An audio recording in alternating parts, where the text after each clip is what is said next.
Hello everyone, welcome to my newest live stream where we will be having a conversation with Cleopatra, the Egyptian queen, the ancient Egyptian queen. So definitely subscribe to my YouTube channel if you're new, because we've had a lot of conversations with Cleopatra. I am Lamarr Townsend. I'm a psychic and energy channeler, a tarot reader, and an astrologer, and I'm available for personal readings. So if you'd be interested in a personal reading, check out my website, lamarrtownsendtarot.com. You can text me at 703-791-9162. Hi, Pink Lilyful. You can email me at lamarr.townsend@gmail.com, or you can also visit my website, lamarrtownsendtarot.com as well. I'm also available for phone readings. Phone readings do have same-day priority, so if you get a phone reading, you can get the reading the same day, depending on what time you buy it. All other readings do take 1 to 2 or 1 to 3 days or less. And this is my website, lamarrtownsendtarot.com. So once you've reached this page, you know you're on the right page. You can definitely go to my Twitch where I do monthly horoscopes. Check that out when you get a chance. Become a member of my Patreon. And also check out my Spotify where I post content as well, and I post regular content on my Patreon. You can definitely scroll down and read reviews from people who have purchased readings from me, and also follow me on Instagram and Facebook. Alright? If you would like a reading, go right to the store section. This is where you can go to view all the rates, services, products, classes, candles, and things that I offer, and I do offer quite a lot. I do birth chart readings, both compatibility and individual birth chart readings. I do mediumship readings for those who want to connect with the spiritual realm, or those who have passed on or who are in the spiritual realm. I do past life readings if you want to learn about your past lives. I do phone psychic tarot readings, email psychic tarot readings, video recorded psychic tarot readings where I record myself doing your reading after you've sent me your questions, and then I email you the download link for the video to keep forever. I do spiritual development classes, astrology classes, tarot classes, candles, dream interpretations, and so much more. There's a price point for everyone, so if you'd be interested, check out my website, lamarrtownsendtarot.com. Alright?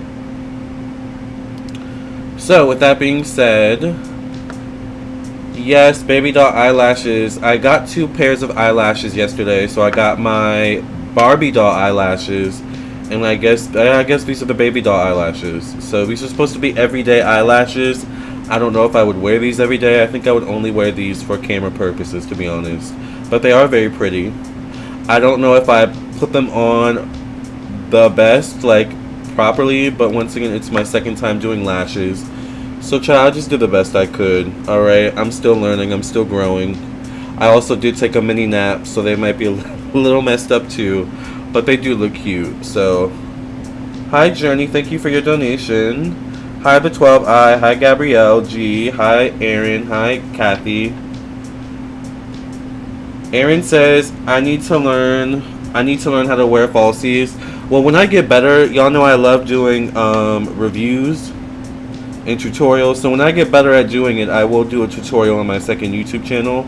I just don't feel like I'm as good as I should be to do it.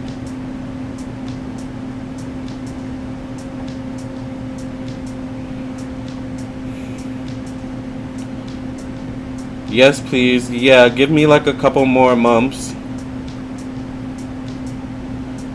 And I should be better by then. Give me a couple more months of practice. Yes, it's cute. Thank you guys. So tonight we're going to be having a conversation with Cleopatra. I hope you all have had a good day. I spent the entire day resting. Alright. So let's go ahead and get into it. Last night, Nucleopatra had a conversation with Cleopatra, so I figured we would continue the conversation, and here I am as Lamarr, right? So, by the way, I did also post a review of Canada's Drag Race Season 3, Episode 4 on my second YouTube channel, so that is already uploaded. So if you have not seen it, that was uploaded last night. We are almost halfway through the season of Canada's Drag Race. Can you believe it? That's crazy to me. So I definitely would check out my second channel, subscribe, Lamarr Does Life. Because, yes, I'm posting regular content over there too. Alright. So, I have so many tabs open. Jesus. Alright. Hi Diana, love the lashes. Thank you. So let's go ahead and get into I feel like we've been talking so much about astrology too lately. I feel like I need a break from astrology, and I just want to chit chat and kiki with Cleopatra. So it's the weekend. It's whatever today is, Saturday or Sunday. I don't have any wine because I feel like I just need to take a break from the wine because it's hot, and I'm drinking water tonight. So I've got my water. I might need to take another break to get more water, and I also have my green drink. Okay, so I'm prepared and I'm hydrated.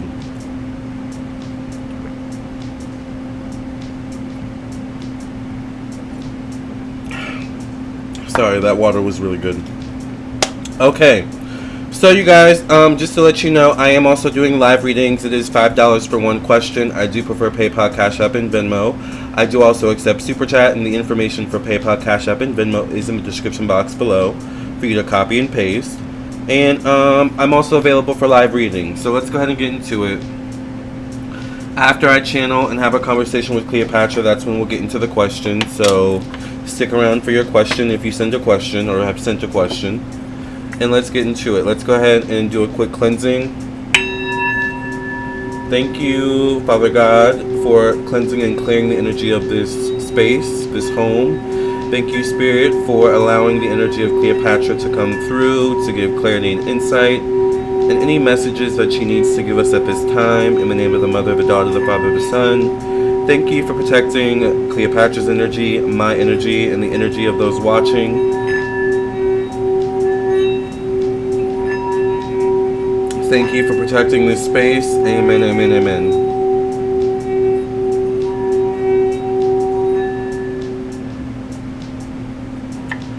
So the first thing she says is go get more water. So I'm going to go get more water and I'll be right back.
If you guys could like the video, by the way, please like the video. If you're new, make sure you subscribe, like, and share. Thank you. Video, by the way, please. There's 15 people in the room, but we only have 4 likes, so please like the video.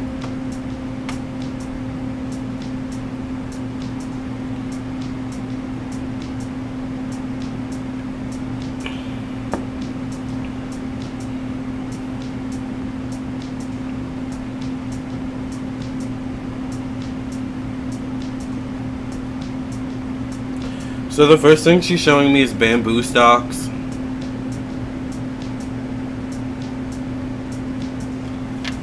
Yes, please like the video, everybody. The first thing she's showing me is bamboo stalks.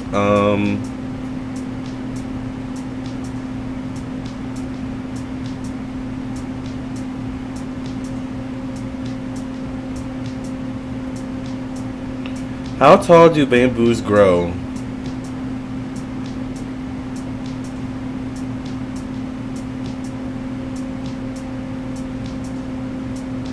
I feel like there's something with bamboo stalks.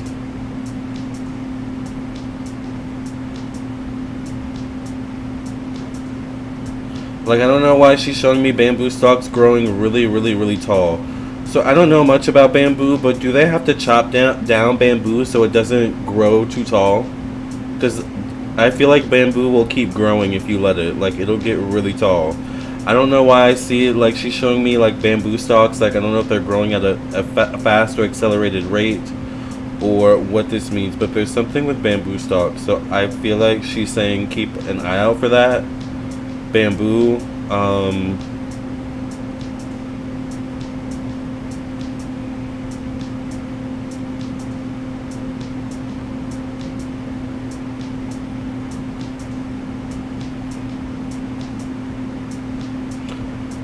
I also feel like there's something with Sedona and Arizona. Arizona or the area of Sedona. Like I'm seeing mountains, or it feels like mountain area. It looks like somewhere you would find in Sedona. Something like that.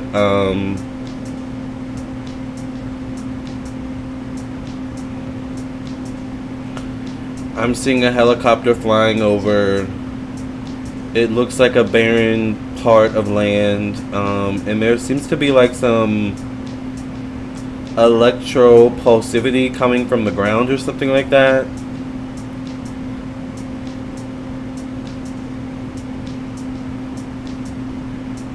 It's almost like tall mountains, and then you go over the mountains, and then there's like a valley of barren land, but like there's like solar electromagnetic frequency coming from the land itself, or this barren land. It feels like something underground. Maybe it could be water, or like, I'm not sure, but there's like, I'm almost wondering, is there a part of this land where they're studying?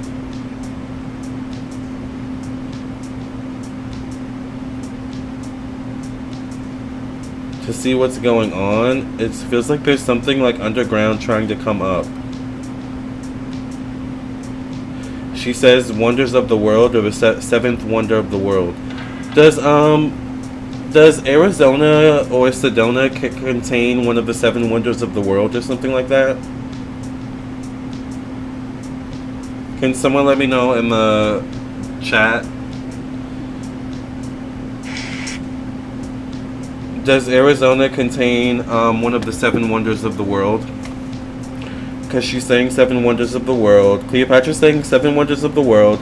She's showing me a helicopter flying above like a series of mountains, and then there's a valley of barren land with like some sort of electromagnetic solar situation going on. The Grand Canyon. Is the Grand Canyon one of the seven wonders?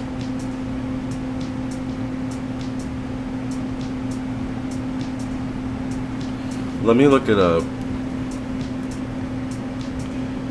The Egyptians went to the Grand Canyon. They did? Okay, we have to look this up. Okay, so there's a couple of things we have to look up. The Egyptians going to the Grand Canyon, and the Grand Canyon being one of the seven wonders of the world. Let me see if my internet will cooperate. It was cooperating earlier today, so it should cooperate today, but let's see. Y'all know how it does me sometimes, child.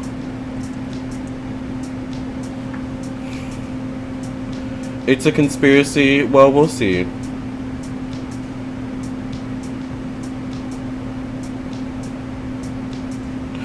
If I don't know, before I say that, let's just take a look see.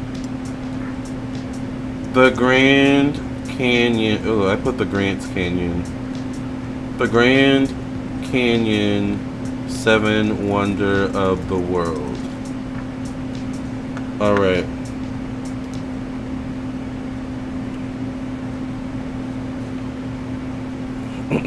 We're doing a little deep dive.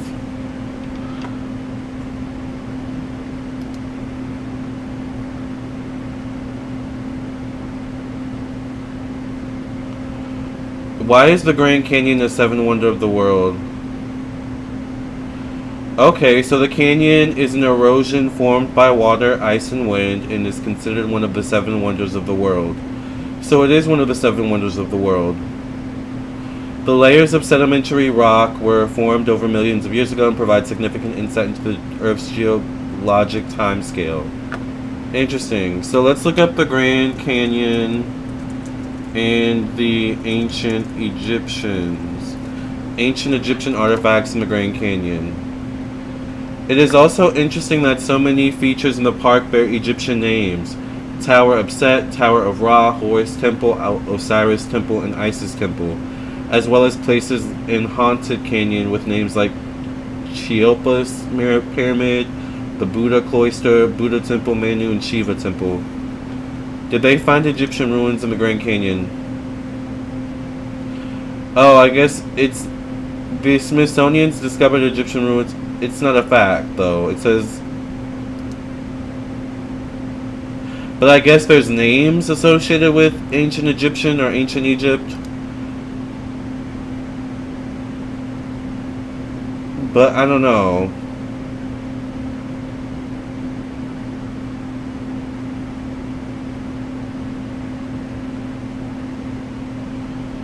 Areas of the Grand Canyon are closed off to the public. Oh, I didn't know that.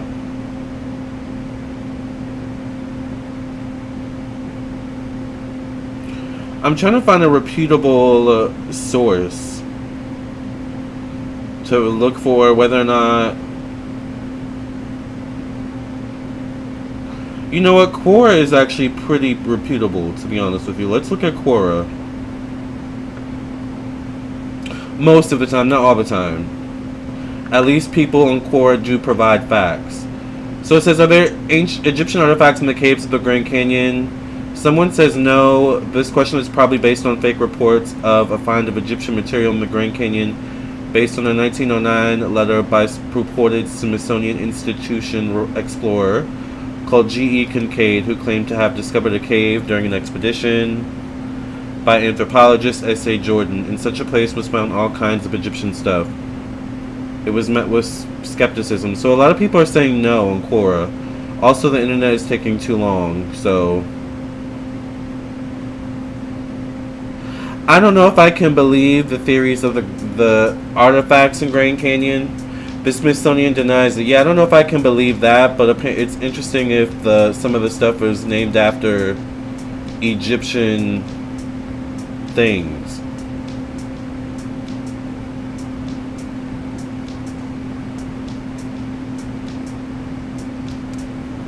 Tower of Set, Grand Canyon. So the names, the Egyptian names are real though, you guys.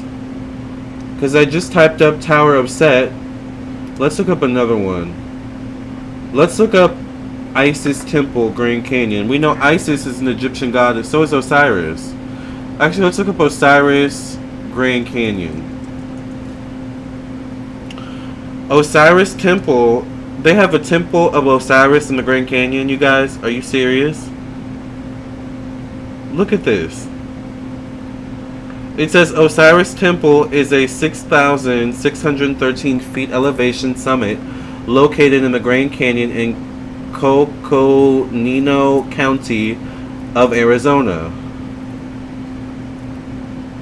It is approximately southwest of Shiva Temple. Shiva is a Hindu god.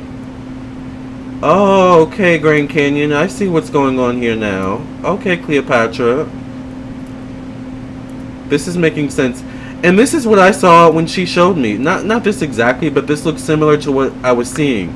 The mountains, and then you go down into like a valley with this land. Like, remember what I was saying earlier? The mountains, and then you go down into this valley with this land. So, I don't know, you guys. From what Cleopatra's telling me, there's like something... I don't know if it's fully spiritual, but it's definitely electromagnetic, or something is going on in the Grand Canyon. It feels esoteric, metaphysical, something like that. Let's look at the Isis Temple, or let's look up Isis Grand Canyon. Isis Grand Canyon. They have the Isis Temple. Isis is the wife of Osiris. So they have the wife and the husband in the Grand Canyon. How interesting. And you guys know Isis is Cleopatra, right? Make sure you like the video if you're just coming in. Wow, I am shook. See, Cleopatra shakes me all the time. She shook us last night, and here she is again. Alright, so Isis Temple is a prominence in the Grand Canyon, Arizona.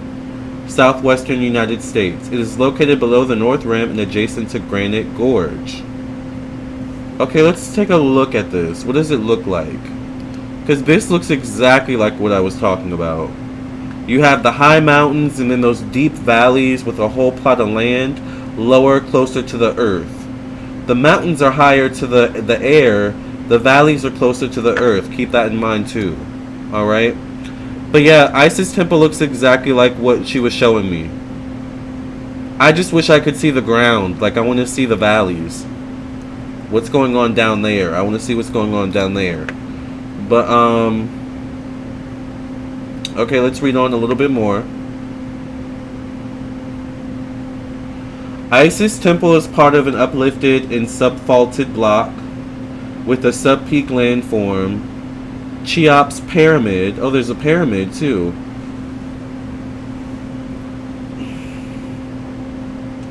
The Isis prominence is composed of erosion-resistant cliff forming. I want to know why was it called Isis?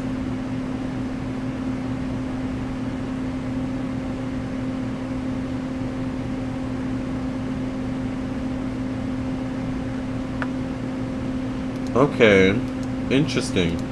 Let's look at the other names, the other Egyptian names. So Tower of Set, Tower of Ra, Horus Temple, Osiris Temple. Let's look up Horus Temple, Grand Canyon. Horus Temple, Grand Canyon. So you guys, Horus is the son of Isis and Osiris. Alright, so keep that in mind as well. Ooh, child, I see why she said get some water. Let me drink some water, because, child...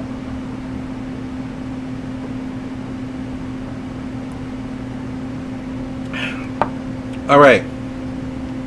Horus Temple is a 6,150 foot elevation summit located in the Grand Canyon in Cocos Nino County of Arizona. So, okay, let's look at this. This is interesting. This is the Horus Temple. I wonder why it's called temple when there's not really a temple. Or is it?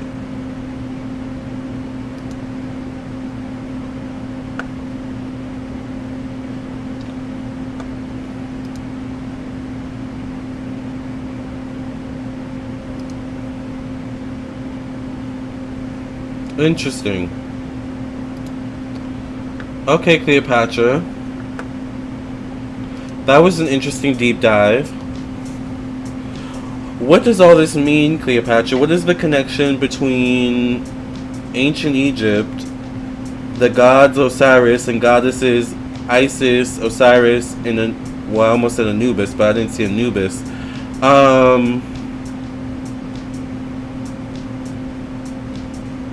What is the connection here, Cleopatra? And what is that you were showing me with the ground, the pulsating? It looked like the ground was pulsating, but it looked like there was like a magnetic wave. Oh, God, I don't even know if I'm prepared for what she's going to say, y'all. All right, what's going on, Cleopatra?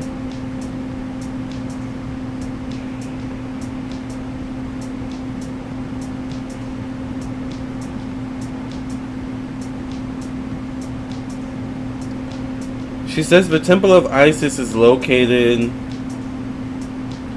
just left of some sort of valley or river or something like that.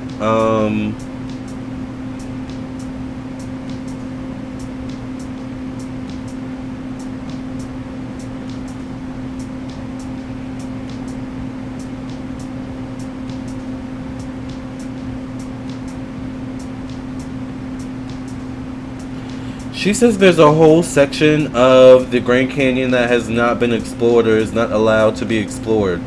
Or like Diana said, is like cut off from public participation.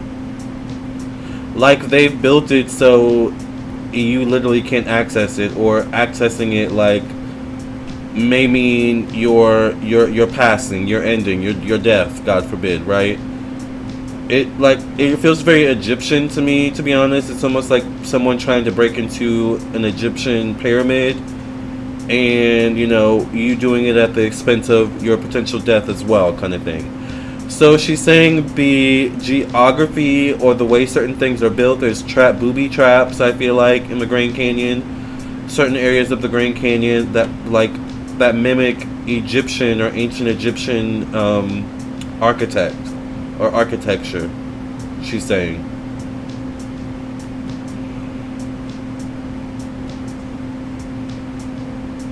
She's saying Muslim as well, Muslim. I'm not sure what that connection is.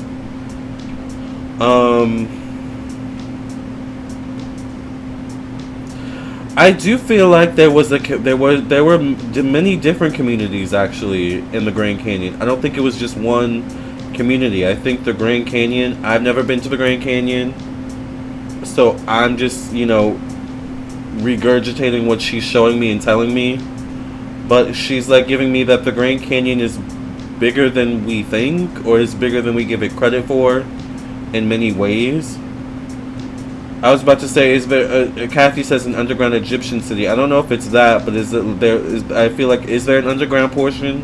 Because I feel like there could be an underground portion to the Grand Canyon. Yes, I definitely feel like the Native Americans were a part of civilizations in the Grand Canyon. But I feel like there was either a mixture of civilizations, or there were at least 2 or 3 certain civilizations that have lived there too, like either simultaneously or throughout the generations. What she's showing me though is that as usual in human history, people were driven out of these canyons. I don't know why I'm seeing sometime in the 1900s. Sometime in the 1900s she's showing me. Or 1910s, 20s, 30s, whatever. The 1900s century or whatever we call 100 years. All right. She's saying people were driven out and the land or the canyon was used for its resources.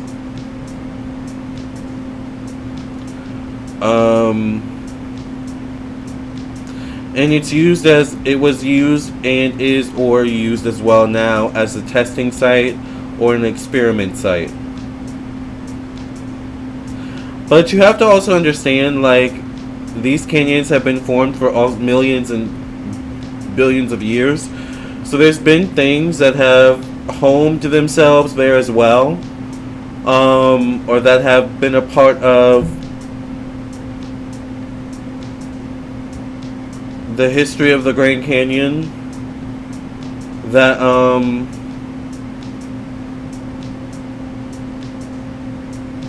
could also be a benefit for the powers that be.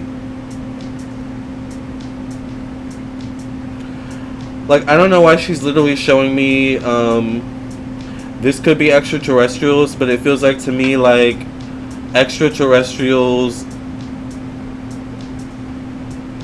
working with or in combination with the civilization of the Grand Canyon. Have there ever been pictures of, and I don't mean this in like a racist way, but she's showing me, like, I don't know if there was ever a thing of like Native Americans working or like being seen working with aliens in any way. Like, have there ever been depictions of that? Let me see, I have to look it up. You know how, like, there's pictures of the Native Americans, Thanksgiving, the Pilgrims, how there's pictures of Native Americans working together with the Pilgrims, and they're kind of like, oh, we're different cultures, but we're friends. I can teach you, you teach me. I'm wondering if there was even ever a play on the fact that maybe the Pilgrims could have also been extraterrestrials. Like, I don't know. Let me just look. Native Americans and aliens.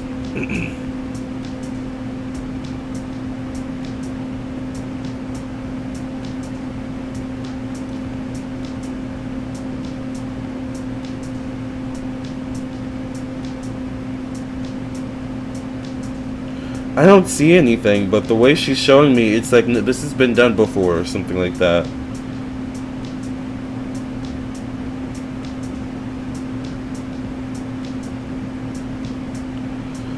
Almost like this, but not like this. Like, this is like the kind of vibe I'm going for, but definitely not. This, though. Look how the Native American is on, like, it looks like he's in the Grand Canyon, to be honest with you. Hold on.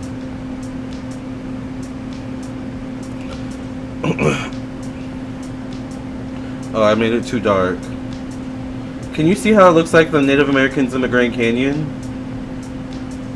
That's interesting. This is what I'm looking for. Okay, this is exactly the vibe I'm looking for. Okay, I have to show you guys. Okay, Native Americans and aliens.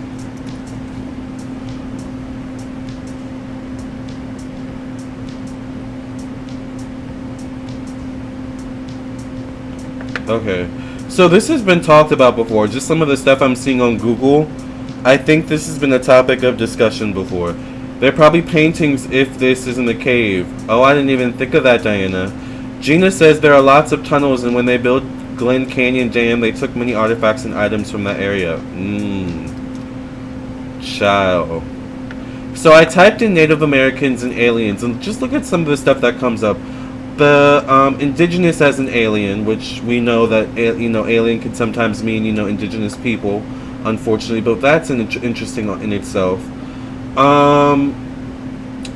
This is chapter 5, aliens among Native Americans, which I found interesting. Alright, let's just take a quick look at this and see what comes up, and then I'll show you the picture I just saw.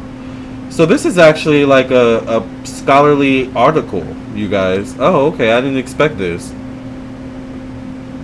Okay, the abstract says non-Native American writers have claimed for at least 2 centuries a non-indigenous origin for advanced cultures, stories, and artifacts that preceded the arrival of European settlers on the North American continent.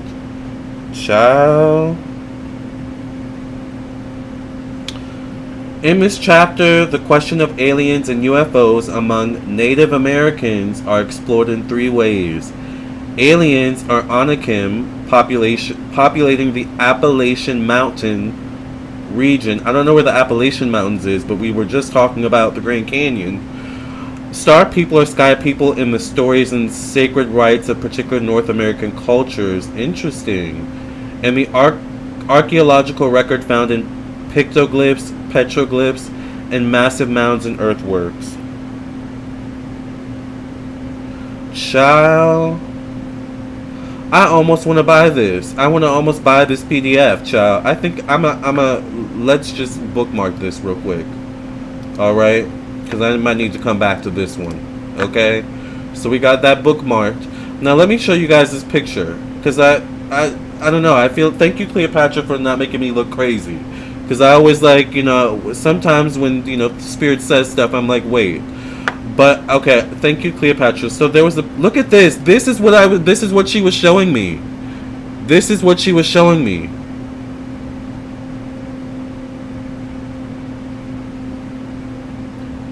Pictures like this. There was another one. I didn't see this one, but this is interesting.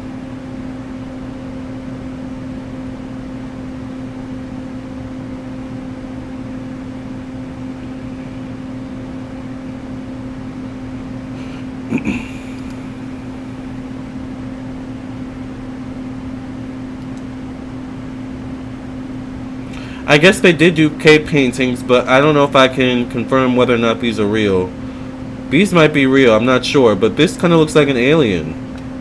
I'm not sure, we'll have to dive deep into that, to be honest. But I just want to show you guys the other picture I saw. Where did it go, Cleopatra? Because it came up on my phone.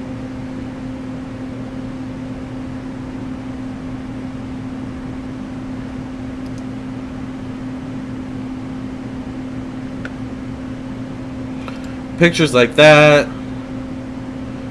But there was one I wanted to show you guys. I don't know why it's not coming up anymore.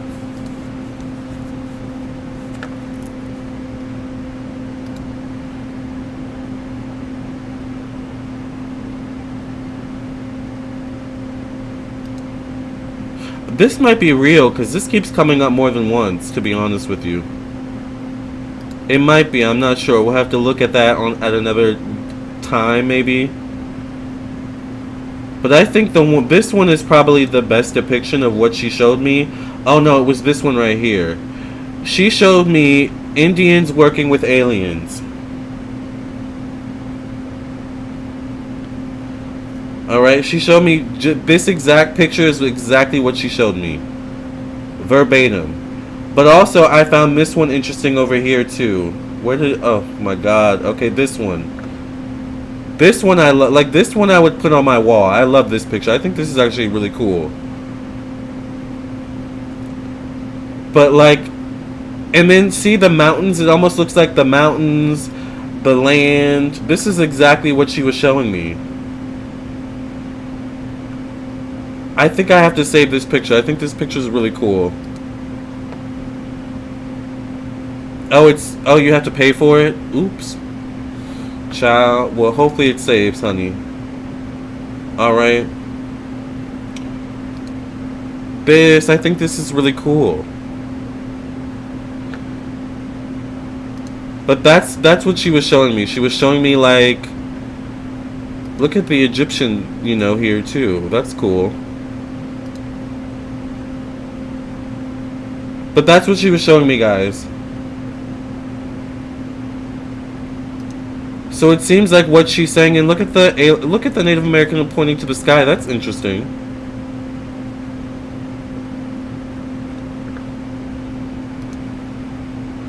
So you guys, let me read your comments.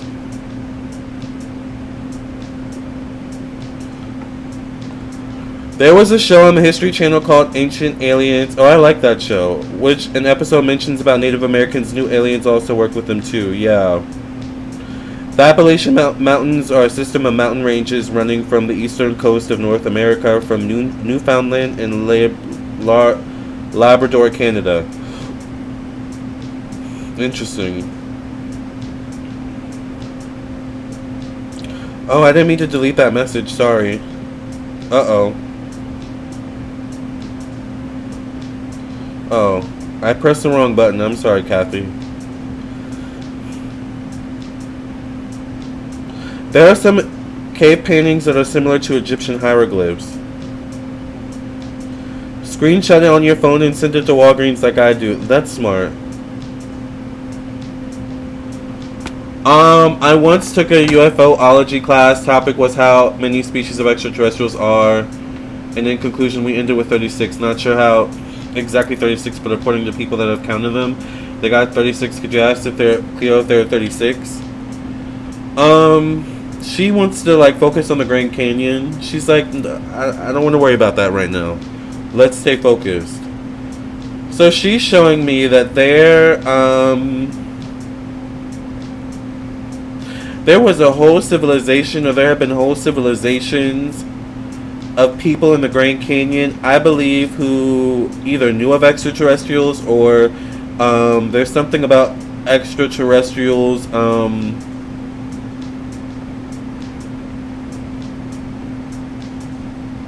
and the land. And the land.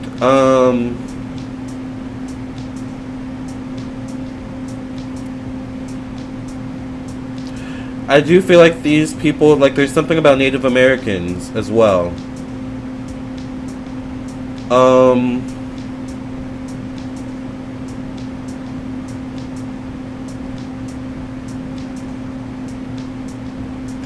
This proves that if UFOs are real, they've been visiting for a very long time. This is not a new thing.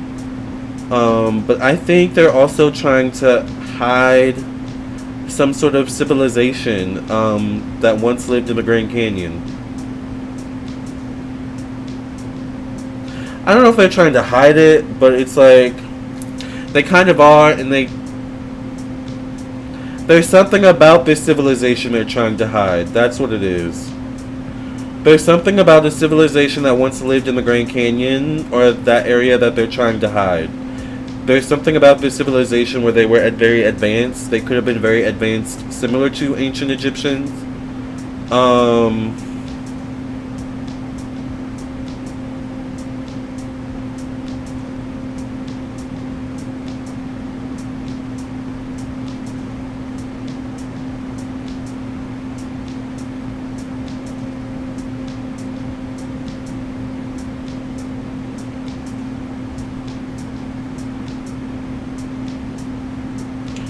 Yeah, I think this was a very advanced culture, similar to the Egyptians. I don't think they were as advanced with the Egyptians when it came to architecture. I think they were a bit more primitive. Whatever this culture is, this culture does feel similar to the Native Americans. Once again,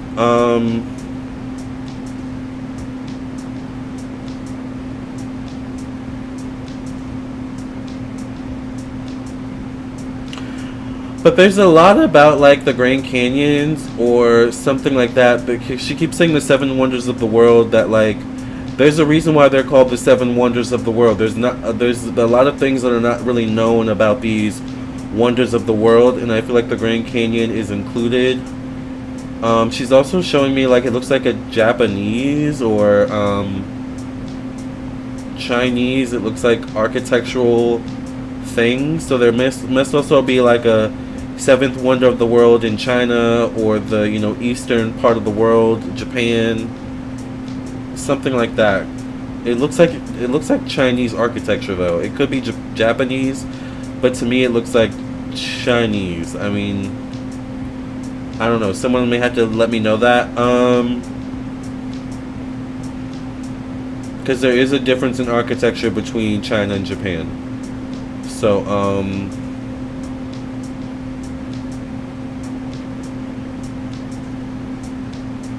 she's saying once again, Egypt's influence, Egyptian influence, she says, just as we were talking about last night. Once again, she has a funny way of like liking to prove to you guys that she's real. And this is her way of doing that. Like leading us in the direction, and then letting us find the clues and find the information and discover that there is either a connection to her directly or Egypt directly in some way. Which there was a connection to her in the sense of Isis, because she called herself Isis when she was alive, Cleopatra. So that was her connection, which I did pick up. So that's her like kind of funny way. It's her funny way of like getting us to know that she's real, but also teaching us. Like, she likes to see us deep dive. She likes to see me get crazy and excited, and she likes to see us learn. Like, this is her way of teaching us from the other side. It's like, even though I'm on the other side, I can still teach you all and have fun while doing it. It's like, I don't know, I kind of like that. It's like very wholesome. Because I don't know about you, but did any of you know anything about that before you like came here? I didn't know a lot of that stuff about the Grand Canyon before we went into that deep dive just now. And I definitely didn't know that there were Egyptian temples in the Grand Canyon or Egyptian names of temples in the Grand Canyon until just now. So that's interesting. But there's definitely, going back to what I was saying, there's definitely something going on in the Grand Canyon. Spiritually, esoterically, electromagnetically, like there's something going on. Don't be surprised if you hear something about it. It almost feels like she keeps showing me a plot of land in the Grand Canyon that almost looks like it's pulsating, and there's like an electromagnetic frequency. Like, it almost looks like, is something gonna burst from this like land, or is like, I don't know. Is it water underneath it? Is it like lava, molten lava? Like, what? Why is it pulsating? So I don't know. There's something going on in the Grand Canyon that definitely we may need to pay attention to. It does feel like it could deal with old civilizations as well. So she's saying the history of land, the history, like the how do I say this?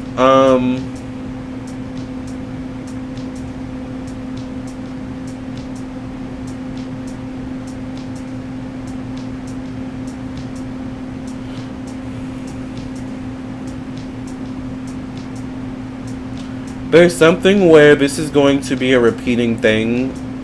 Electromagnetic frequencies. Electromagnetic frequencies. It feels like something with the earth, though. So let me just look up, what is electromagnetic frequency? What is that? In physics, electromagnetic radiation consists of waves of the electromagnetic field propagating through space, carrying electromagnetic radiant energy. It includes radio waves, microwaves, infrared light, ultraviolet, X-rays, and gamma rays. All of these waves form part of the electromagnetic spectrum. I feel like this is more connected to the Earth, though. I don't know what you would call that. Electromagnetic field, is that what you would call that? Electromagnetic field. What is that? An electromagnetic field is a classical field produced by accelerating electrical charges. It is the field described by classical electrodynamics and is the classical counterpart to the quantized electromagnetic field tensor in quantum electrodynamics. I have no idea what I just said, but it sounds like nothing what I'm talking about. What do you guys call the electromagnetic waves of the earth, the ground? I knew about the Native American and aliens, however I didn't know much about the Egyptian connection. Love these deep dives and learnings. It is very interesting. Never knew about the Egyptian connection to the Grand Canyon before. Hi, J. Manuel. Yes, the Earth is bombarded by natural and man-made frequencies. But I feel like this is frequencies coming from the Earth, and it's like rising from the ground up. Like, I don't know if this makes sense. I don't know how to scientifically describe it. I'm trying to find the scientific words, and I'm struggling. Lenin says, I mean the Egyptian connection with the Egyptian is evident, the pyramids of Giza. Pink Lilyful says, I lived in Arizona for a few years and there are stories about strange crafts in the skies. I also still saw one on a clear night when I was young. Like ley lines. I think the canyon is on a ley line. What's a ley line? Okay, let's look up ley line. Ley line. Okay.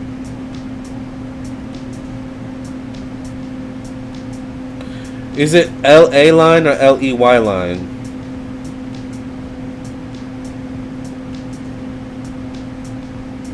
Oh, okay. It's L-E-Y line. Ley line.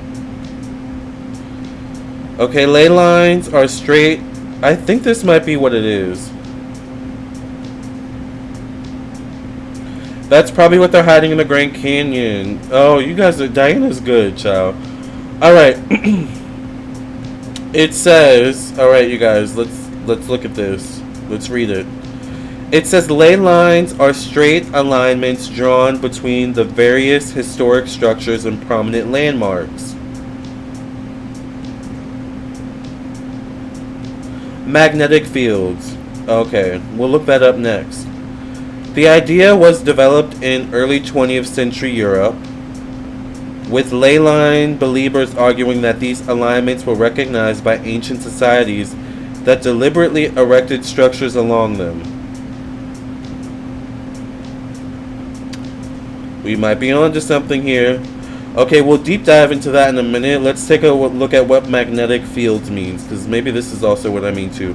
Magnetic fields. An American band came up. I'm not talking about the band. I want the definition. Magnetic field, a region around a magnetic material or moving electrical charge within which the force of magnetism acts. This could be it. Earth's magnetic field. Let's look that up. Earth's magnetic field. Earth's magnetic field, also known as the geomagnetic field, is the magnetic field that extends from Earth's interior out into space. I think this is also what I'm talking about. Where it interacts with the solar wind, a stream of charged particles emanating from the sun. Okay, so let's take a deep dive at looking at ley lines in Earth's magnetic fields. Alright? This is juicy, child. Okay, so we were looking at the Native Americans earlier. Let's look at ley line. So I'm going to read to you once again what it says. What Wikipedia says. Alright, ley lines are straight alignments drawn between various historic structures and prominent landmarks. The idea was developed in early 20th century Europe, with ley line believers arguing that these alignments were recognized by ancient societies that deliberately erected structures along them. Since the 1960s, members of the Earth Mysteries movement and other esoteric traditions have commonly believed that such ley lines demarcate Earth energies and serve as guides for alien spacecraft. You guys, you can't make this shit up.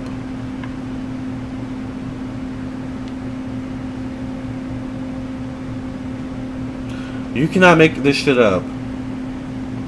Alright. Archaeologists,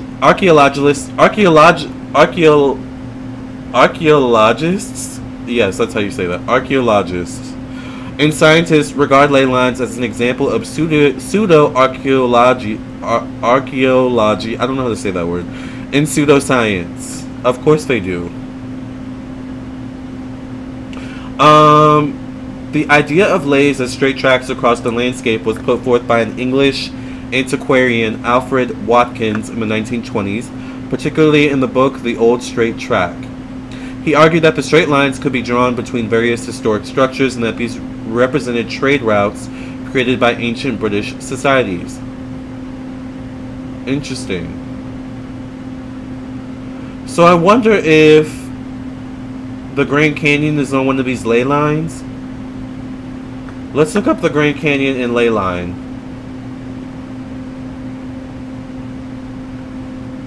So this is what it's supposed to look like. If we were to draw it, I think this is what it would look like. Which is kind of what I was seeing. This is kind of what Cleopatra was showing me. Which this looks like a Pokemon card or something. So that's interesting. Alright, so let's look up ley line Grand Canyon. Grand Canyon ley line.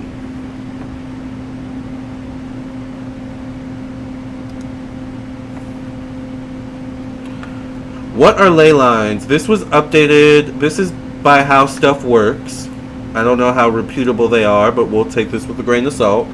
This is by Kate Kirshner. This was updated on April 12th, 2021. So it says, so what if I told you that there were straight lines crossing and crisscrossing Earth that demarcated important locations? If you're a kind of everyday normal type person, you might think, ah yes, latitude and longitudinal lines. Oh my god, I hate when this stuff pops up. No, you're not getting my email to sell it, alright? Which is funny because I have a newsletter on my website, but I don't sell your information. It is actually for my newsletter, which I don't use that often. So anyways, just so I'm not seen as a hypocrite. However, I digress. It says, ah yes, latitude and longitudinal lines run around the planet in straight lines, and you can find pretty much anything based on... I hate the way this author writes. It's so annoying. Alright, if you're not entirely normal and everyday, your first thought might have been something, who cares about all this? Are you writing an article or are you writing a script? Alright. It says ley lines are kind of like latitude and longitude in one sense. They're not lines we can actually see on a map, but the theory is that big, important monuments, think Stonehenge and the pyramids of Giza, interesting, are all running on a kind of energy highway that connects them. The idea took hold in the 1920s when a photographer and amateur archaeologist noticed the straight lines that connected ancient sites in certain areas of the United Kingdom. Okay, so this is a connection to the UK. It made sense. A road, for instance, might be built between an ancient place of worship and a fort. I'm still looking where the Grand Canyon falls into this, but hopefully we'll get to it soon. I'm just trying to get through all the fluff. Some claim that ley lines carry a powerful magnetic field, while others say they hold a psychic power. Still others are pretty darn sure that the lines are somehow associated with UFO landings, or there are healing properties in the vortex of ley lines. Of course, no one has ever found any evidence for energies of any kind on the lines, and there doesn't seem to be a lot of objective basis for believing that UFOs landed there. Alright.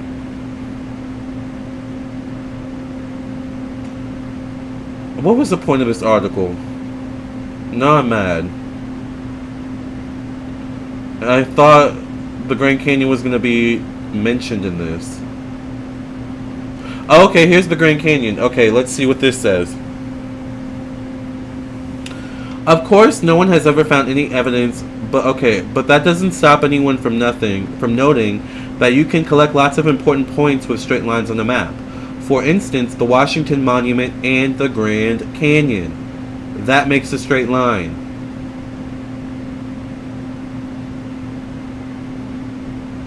Then the author says, also my house in the corner store, another straight line. I'm done with her, or him, or whoever wrote this. I feel like I wasted my time. But she did bring up a good point that, you know, the Washington Monument and the Grand Canyon are a straight line. So, okay, ley lines are kind of pseudoscience. I could see how this could be true.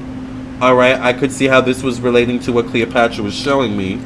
Now, let's look at... Hold on. I want to take a look at Earth's magnetic field. The author isn't very informative. Not at all, right? Okay, Earth's magnetic field.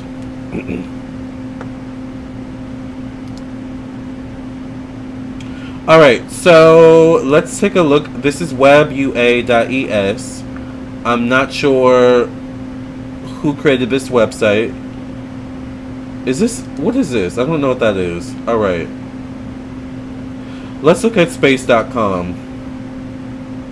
This might be more trustworthy, hopefully. Alright, so this was published July 6, 2022, so this was recent. So it says, Earth's magnetic field explained. Our protective blanket helps shield us from the unruly space weather. Oh, okay. It says, Earth's magnetic field, also known as the geomagnetic field, is generated in our planet's interior. This is what I was talking about, you guys. This is what I was talking about. The ley lines was interesting. That's an interesting thing we need to note. But I think this is what she was showing me. Earth's magnetic field. Or the magnetic field in the Grand Canyon. Anyways. So, it says Earth's magnetic field is generated in our planet's interior and extends out into space, creating a region known as the magnetosphere.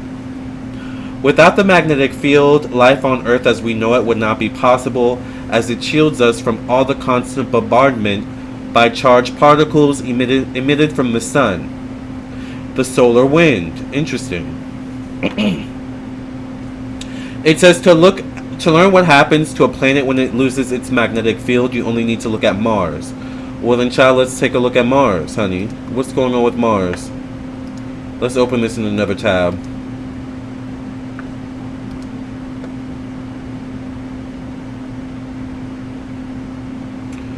Mars, the fourth planet from the sun, is famed for its rusty and red appearance.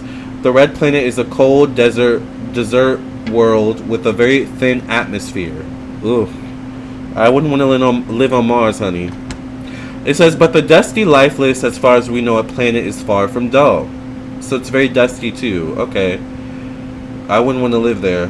My allergies would be on 10, honey. Alright, it says, phenomenal dust storms can grow so large they engulf the entire planet. This sounds scary. Temperatures can get so cold that carbon dioxide in the atmosphere condenses directly into snow or frost. And Mars quakes. A Mars version of an earthquake regularly shake things up. Child, no wonder Aries are so mad all the time. And Scorpio. Alright. It therefore comes as no surprise that this little red rock continues to intrigue scientists and is one of the most explored bodies in the solar system according to NASA science. Now that's interesting. It's one of the most explored bodies in the solar system. Really? Who's exploring it? So you gotta read between the lines. Is one of the most explored bodies in the solar system. Really? According to NASA scientists. Interesting. Alright. Befitting the red planet's bloody color, the Romans named it after their god of war, Mars, yes.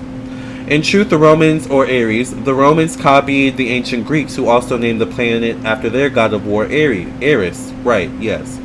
Other civilizations also typically gave the planet names based on its color. For example, the Egyptians called it Dishur, meaning the red one, while ancient Chinese astronomers dubbed it the fire star. Interesting. Okay, the bright rust color Mars is known for the bright rust color Mars is known for is due to iron-rich minerals in its regolith, the loose dust and rock covering its surface. So all of that is loose dust and rock? Oh, Jesus. Alright, so it says, according to NASA, the iron minerals oxide or rust, causing the soil to look red. Yeah, this would be horrible to live on. Alright, so Earth's magnetic field is very important. If without Earth's magnetic field, Earth will turn into Mars, and I don't think any of us want that. Alright?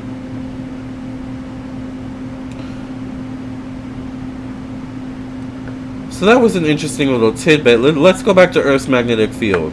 Alright? So Earth has two sets of poles, the north node and the south node. Alright, will also be associated with this, right? Earth has two sets of poles, geographic pole and the magnetic poles. Earth's magnetic field can be visualized if you imagine a larger bar magnet inside our planet, roughly aligned with Earth's axis. So it's almost like they're saying at the very center of... Diana says Mars sounds ghetto. It really does sound ghetto. It sounds like what they're saying is like, imagine if the center of Earth were like a magnet. If we like, you know, like the center of a Tootsie Roll, when you get to the center of a Tootsie Roll, it's usually like a, you know, gum or something like that. But what if for Earth, the center would be a magnet? Alright? I never actually thought about that. That's interesting. Alright. It says, each end of the magnet lies relatively close, about 10 degrees to the geographic north and south poles. Earth's invisible magnetic field lines travel in a closed, continuous loop and are nearly vertical at each magnetic pole. Interesting. Geographic north and south poles are where the lines of longitude converge according to the GIS geography. The geographic North Pole is located in the middle of the Arctic Ocean, and the geographic South Pole is found in Antarctica. Really? So where's the Arctic Ocean? Let me see. The Arctic Ocean. Where's the Arctic Ocean? Arctic Ocean. I'm looking on my phone. Arctic Ocean.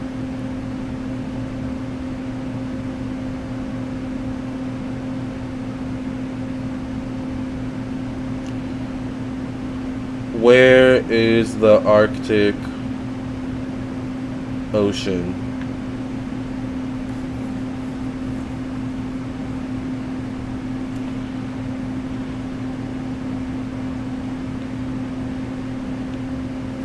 Oh, so Iceland is closest to the Arctic Ocean. Interesting.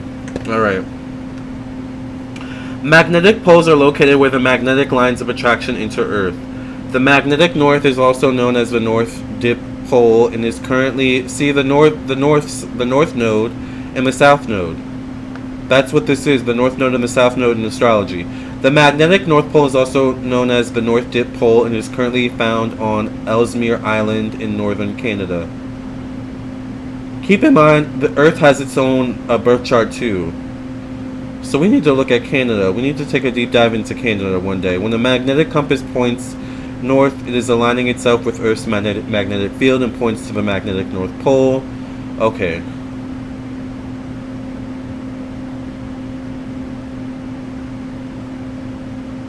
This is a lot of scientific jargon.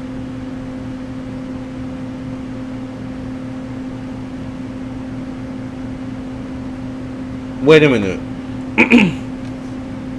So I see something interesting here. So it says, what's more, Earth's magnetic poles have also flipped, whereby north becomes south and south becomes north. Hold on. Wait a minute. We might need to read this one. Alright, let's just read this whole paragraph real quick.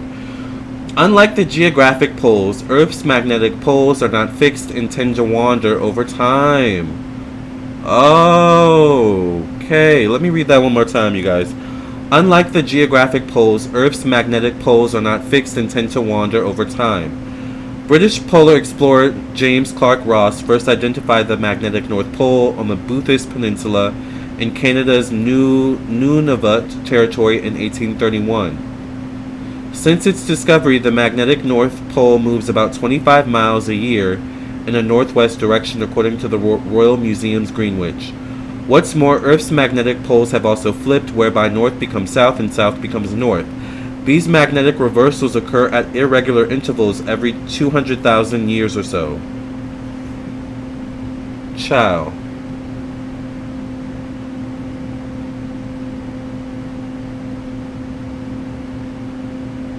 The generation of Earth's magnetic field occurs deep within the Earth's interior, in a layer known as the outer core to be precise.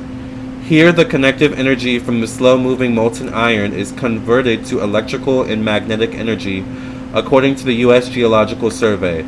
The magnetic field then induces electrical currents, this is what she was showing me, which in turn generate their own magnetic field, which induces more electrical currents in a positive feedback loop. So this is supposed to protect us from space weather, but our protective shield is not completely invincible. During particularly strong space weather events such as high solar winds or large CMEs, Earth's magnetic field is disturbed and geomagnetic storms can penetrate the magnetosphere and lead to widespread radio and power blackouts, as well as endangering astronauts and Earth-orbiting satellites.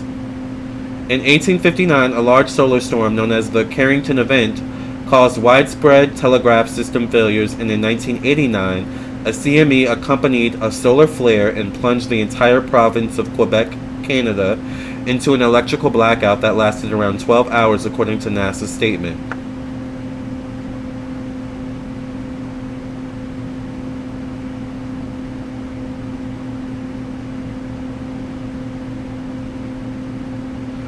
A less destructive and far prettier side effect of magnetosphere disturbances is the aura above Earth's polar regions. The phenomenon is known as the Northern Lights in the Northern Hemisphere and the Southern Lights in the Southern Hemisphere. The disturbances in Earth's magnetic field funnel ions down towards Earth's poles, where they collide with atoms of oxygen and nitrogen in Earth's atmosphere, causing dazzling aura lights. Oh, okay. So this was in Alaska.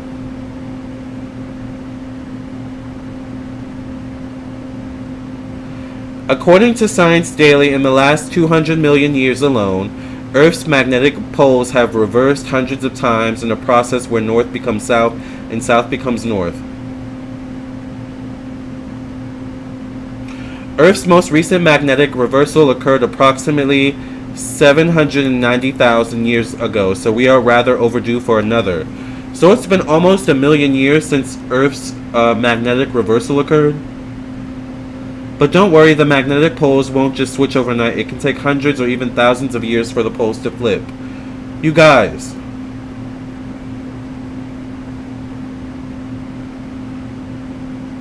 is this what's been happening all along to Earth? And this whole time we think the Earth is ending? Is this what's been happening the whole time? Are we at the start of this process? Is that what you're saying, Cleopatra? It says, Earth is not the only planet in the solar system to possess a magnetic field. Jupiter, Saturn, Uranus, and Neptune all exhibit magnetic fields far stronger than Earth's, according to the Union University, though the underlying mechanisms driving these magnetic fields are not yet completely understood. Interesting.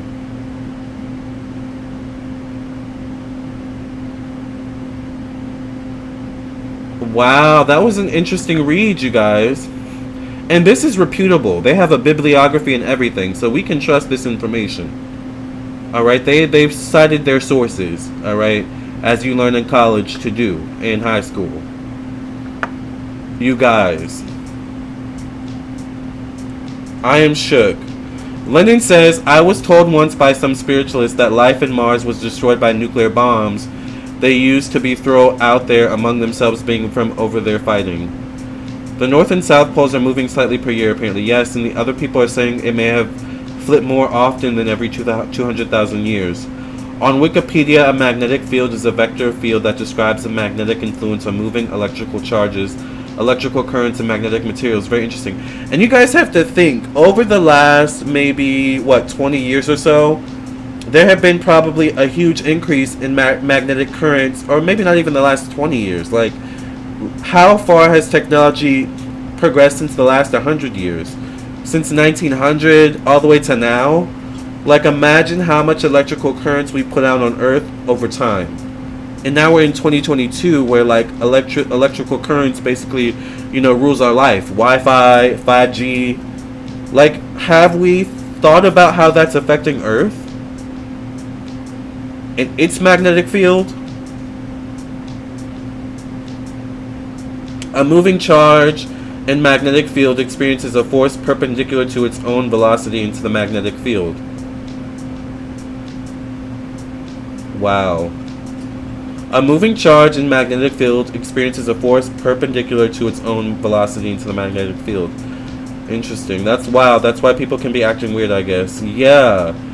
So, Cleopatra, what exactly are you saying? With all this information you've given us for this whole hour and 11 minutes, what exactly are you saying?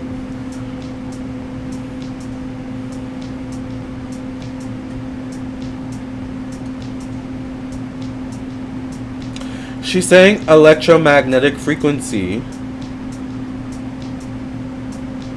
This is what's happening to Earth. It's almost like she's saying Earth's magnetic frequency or magnetic field has been disturbed. And it's been disturbed. She keeps showing me over the last 20 years in particular. So it's like, it's not the end of the world.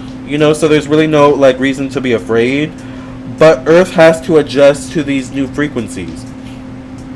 You have to understand, Earth has to deal with its own frequency in the sense that it has its own core that connects with the frequencies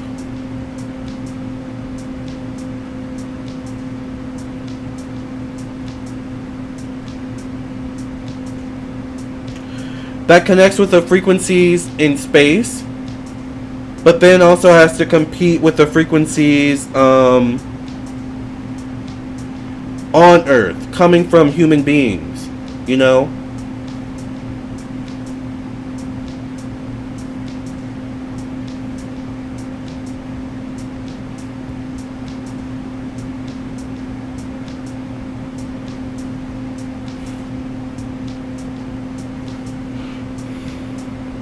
Yeah, and the weather's acting weird in polar opposites, like snowstorms in Texas. Exactly. All over the world. That's what I'm talking about. So what she's saying, we have a troll in the room that is like, I don't know what they're doing, but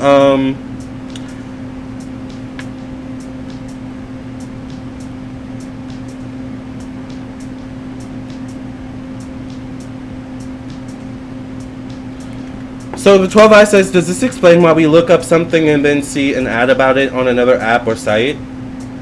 Not exactly, no.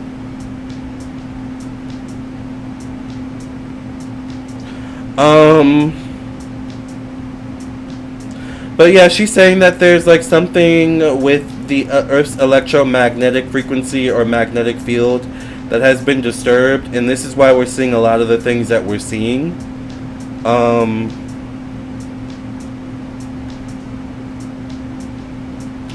This also ties in with the acceleration of illness here on Earth too.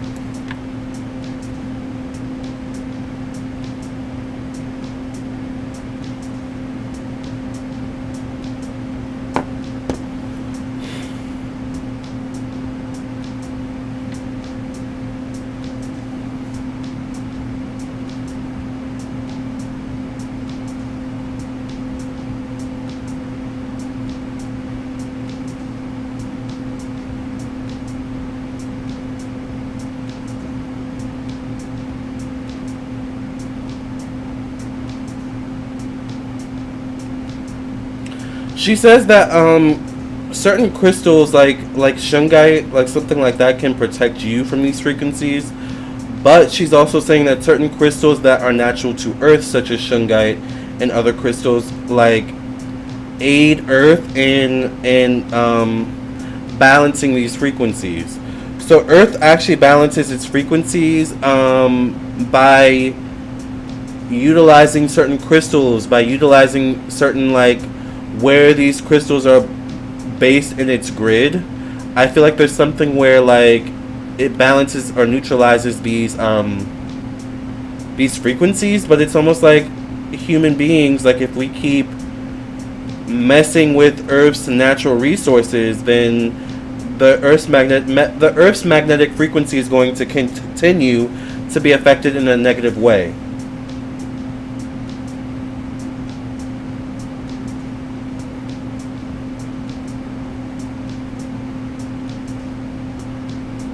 That's why we're seeing strange things with the weather. Some way, somehow, I feel like this is like why we see animals acting crazy too. It also is affecting human beings. Like, Earth, everything on Earth has to get readjusted.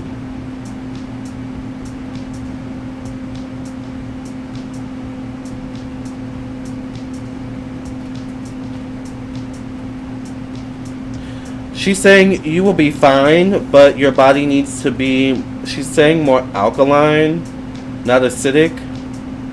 This is why a lot of people are experiencing a lot of acidity or inflammation in the body.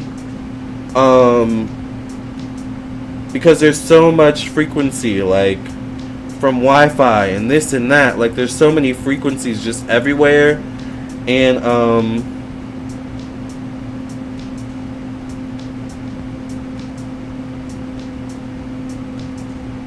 it's weird because it's almost like human beings, as human beings, we're studying how to utilize this frequency. Like, we're studying Earth. That's what's teaching us how to create our own frequency and utilize frequency. But at the same time, it's these frequencies we're creating as human beings that is also causing issues with Earth. Does that make sense? And it's interesting because I think I've done a reading on 5G before, and I may have mentioned this in my 5G reading like 2 years ago. So, she's saying that's what's going on. She's also saying you have to think also extraterrestrial activity on Earth could also be causing shifts in the frequencies. She's saying this happens naturally over time. However, what is not natural is the amount of frequency coming from your electrical devices, your electrical world that you live in. She's saying it's only going to get worse, and she says it this way: God forbid your electricity or your electrical or your devices or your technology be the death of you and your civilization. She says it won't be the death of Earth, it will be the death of you and your civilization.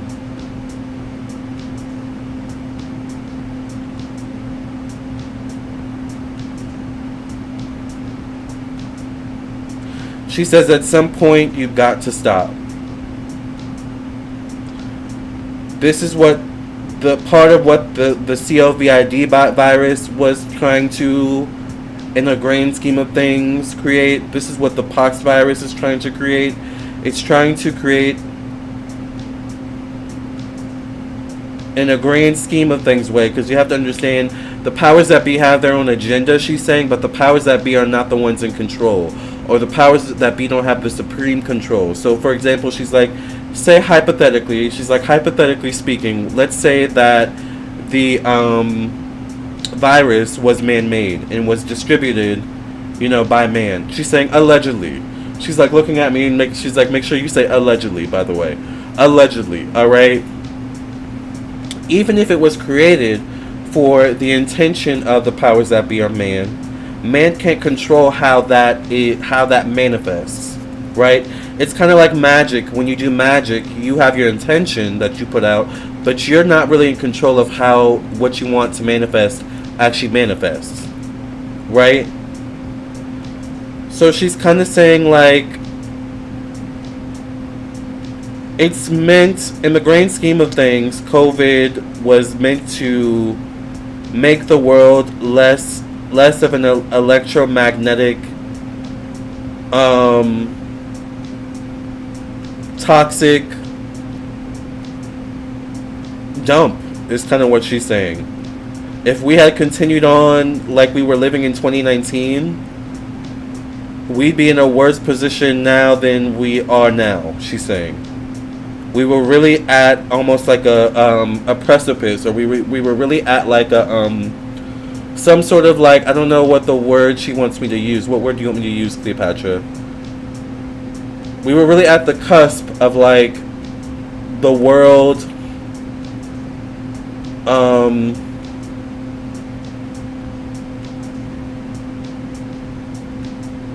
going dark, or us like once again like seeing major resources depleted, like seeing like just weird things happening but what happened with the virus is that it forced us to stay at home. It forced us to use our cars more, right? We were buying less electronics, using less electronics. Like there's something about that. So it's like now we live in a world where things have completely changed. And she's saying you may not realize it, but really in reality you're consuming less electronics in some way, shape, or form. This is what she's saying. Like if we were to look back at now in 2019, the charts would probably say something about in 2022 or now we're using like less electronics, even if it may not seem like that, right?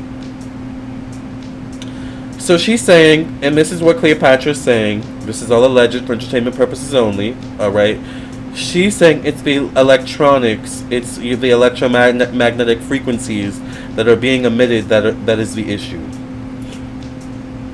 That is the main issue. Health is everything of us and Earth too, exactly. She's saying that's the main issue. Have you heard of the theory that God is water? I have not heard that theory. Does mental frequency affect the Earth as well, like low vibrational energy? Or is that just a product of what's going on? It mostly is a product of what's going on. But yeah, mental frequency can affect Earth if it's large enough. If we gather all the collective together and we all think on the same frequency, there definitely will be something that will happen on Earth, most likely. There will be some sort of shift. Y'all buy an ENT necklace. What about all of those robots they were trying to make? We talked about that a few days ago. What about the vaccine, though? I definitely feel there was energy in that. But the thing is, we were using electronics now more than ever for like Zoom calls in school. Yeah, but I think that's a bit different. Sometimes I get so tired of my cell phone.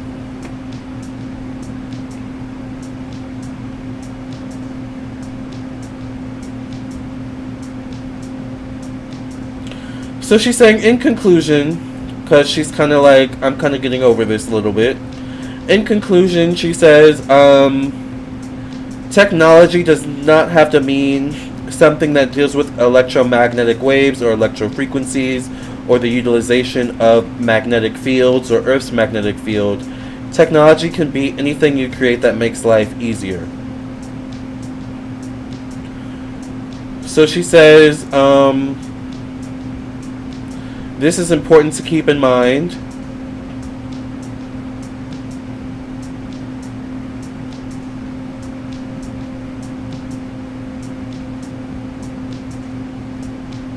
There's a difference, she says, between technology and electro-technology.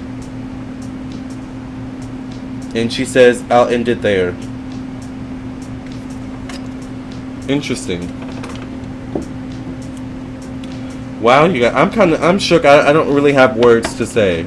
I know some of you sent donations, so we're just gonna get straight to the donations. Thank you, Cleopatra, for that information. I really don't have anything else to say for Cleopatra. Journey, thank you for your donation. What's your question? Unfortunately, I can't see your comment. So thank you for your donation, Journey. What was your question? And you guys, I am doing live readings, so it is $5 for one question.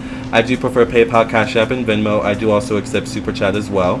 So get your live readings in before I sign off for the night. And the information for PayPal, Cash App, and Venmo is also in the description box below for you to copy and paste. So, what is your question, Journey? You sent a donation for 2 questions. Let me make sure no one else donated.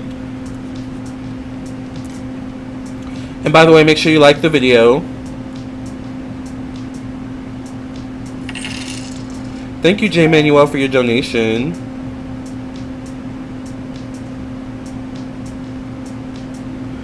While we wait for Journey to put their question, and we wait for J. Manuel's question, I'm going to go blow my nose. I'll be right back.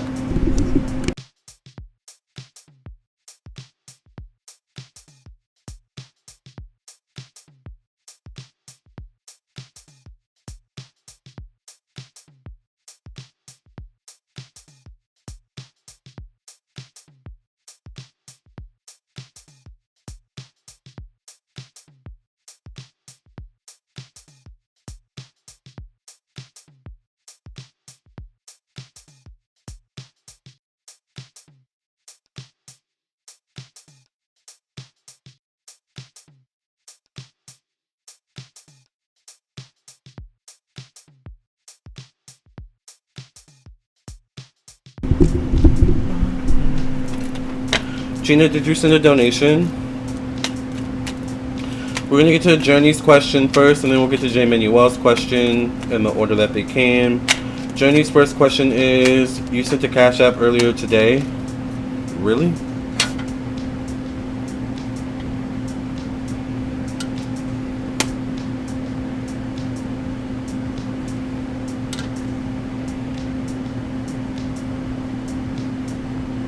I didn't even realize that. When did you send that?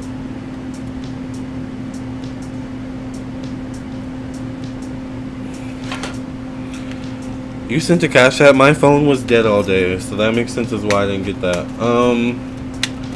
Gina sent a donation for like 5 questions, child. Journey's first question is, what are S's intentions towards me? What are S's intentions towards Journey, Spirit? What do you have to say about this?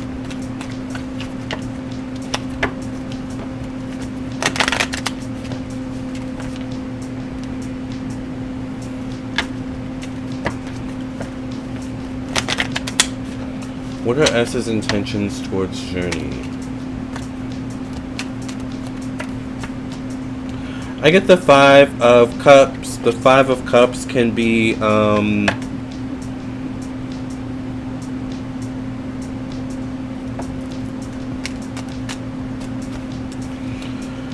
get the Devil card. In terms of intentions, the 5 of Cups can be hiding intentions, to be honest. 5 of Cups can also be like a rebound energy as well. The Devil card could mean not the most positive intentions. The Devil card can mean codependency. The Devil card can be using energy. However, I get the 6 of Cups, so I feel like it's almost like a Jekyll and Hyde energy. Jekyll and Hyde. And then I get the Queen of Swords. So this could be your energy or someone else's. This could be a Libra, Gemini, Aquarius, male or masculine, or female or feminine energy. And then I get the Tower. So yeah, I feel like this person may not have the best intentions. I would be careful and definitely tread lightly. Alright. Your second question is, how does A feel about me? How does A feel about Journey? How does A feel about Journey?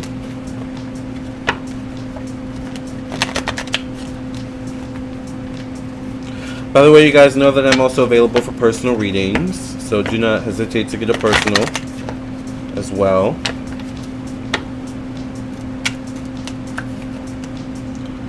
I get the King of Wands. So maybe A could be an Aries, Sagittarius, Leo, male or masculine energy. I get the King or the Knight of Pentacles. I get the King of Pentacles, so I get 2 men or 2 or 3 people associated with this. Jekyll and Hyde. I get the Wheel of Fortune. I'm not sure why I get more than one person associated with this. I get the 7 of Pentacles. How do they feel about you? I mean, I get good energy, but I get more than one person, so maybe they're associated with more than one person here as well. I get a lot of business or work associated with this person. The Wheel of Fortune could mean there may be forward movement as well in this relationship or this connection. However, I get the Five of Wands. There's also potential for disagreements, misunderstandings, stepping on one another's toes if you're not careful, and especially if you're not setting boundaries or clear in your intentions, clear in like your purpose with one another. So that's what I see about you and A. I hope that gave you some clarity and insight.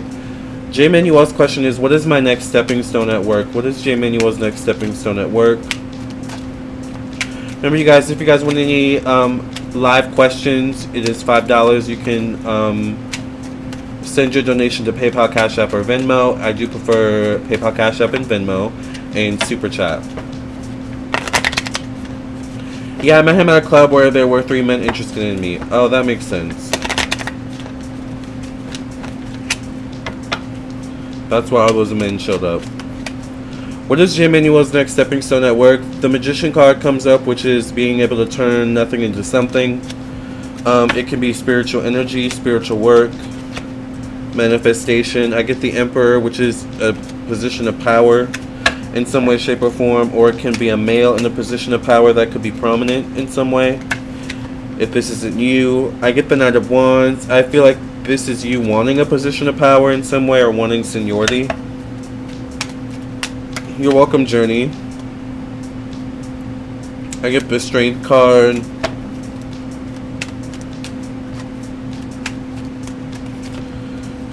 And the Two of Pentacles. I feel like you want a position of power, or you want seniority, like you want the ability to be stable and not have other people have so much of a say-so over what you do and things of that nature.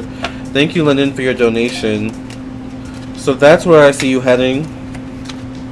And I get the Queen of Pentacles, so maybe a Libra, Gemini, Aquarius could be prominent in this situation as well. That's what I see for you, J Manuel. After J Manuel is Gina. Gina's question was, I think I need to oil my scalp. I haven't oiled my scalp in a while, but I've been keeping it wrapped, so it should be okay. I'm gonna oil and grease my scalp, honey. All right. If you black, you know what that means. All right. So Gina says, I lost an item. Can you give me insight? Well, what item is it? All right. Holy moly, spot on. You're welcome, J Manuel. What is that? What kind of is he like touching something in that emoji? What's above his head? Or is it like a fist bump? Alright, anyway. Spirit, what can you tell us about Gina's lost item? Where's Gina's lost item? Oh, it's showing on the phone. I still don't know what that is. Alright. A notebook with my stuff. Where's Gina's notebook? Where did Gina lose her notebook, Spirit? What can you tell us about this? Oh, his hand like a salute military. Oh, okay. Got it.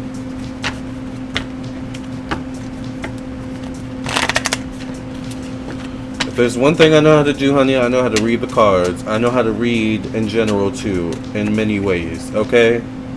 I also, for you, get the Four of Cups. So, where's your notebook?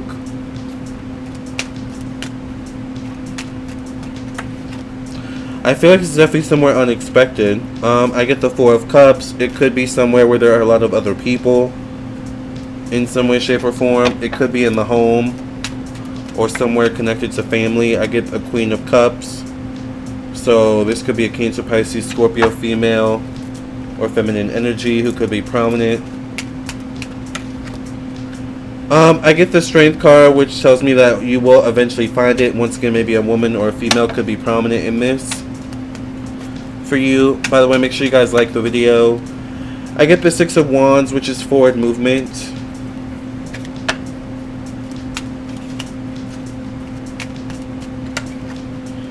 I get the Nine of Wands. So it's possible you misplaced it where other people are, family, the workplace.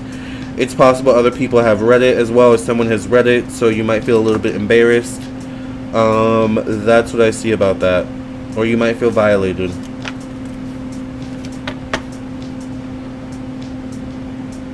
So when you do get it, I would make sure everything is the same and nothing is missing and things like that. All right. So did you have another question, Gina? So because you sent a donation for $20. While we wait for Lennon, while we wait for Gina to see if she has more questions, we'll do Lennon. Lennon, thank you for your donation. What is your question, Lennon? And also, I know, Lennon, you purchased a class recently, so let me know when you're available. Unless you sent an email already, which I have not looked through my emails all day yet, so... Oh, that was just a donation? Thank you, Gina. I feel like that was a very generous donation. I feel like I should pull another card for you at least. Let me pull a life purpose card. What last message can we give Gina? Thank you to whoever just donated. What last message can we give to Gina for her generous donation, Spirit? What does Gina need to hear? Alright, Gina, your card is the Animals card. Animals, you got the card. It says, you understand animals and communicate with them intuitively. Trust your inner guidance as animals are part of your life's work. So maybe there's a connection to animals for you, Gina. But also this can mean like animal totems, alright? Maybe you need to pay attention to animals around you. Like if you see a rare animal, you may want to look up that animal. There may be a message for you. So that's what I see about that. My mom read my diary when I was a child. Still haven't recovered from that. I don't keep diaries anymore. That was the first thing. Yeah, I kept a diary when I was a kid, and I got in trouble because people read my diary. So, child, yeah. The only way I would keep a diary is I had this vision of like keeping a diary or writing down my life somewhere, just in case someone wants to write a movie about me one day, because I want it to be from my words. All right.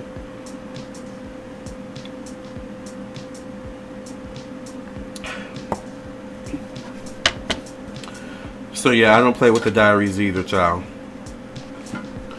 Can I trust ITW? Is it legit? Can I trust ITW? Is it legit? Is ITW legit? Thank you, Mandela, for your donation.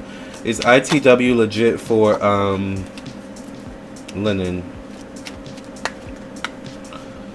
Child, my mom read my Facebook private messages when I was a teen. Speak on embarrassing. Oh my god. Luckily, I never had my mom never went through my like phone or anything.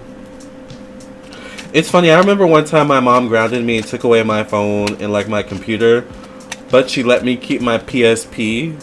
And on the PSP, if you had a PlayStation Portable, you could get on the internet, like on the PSP.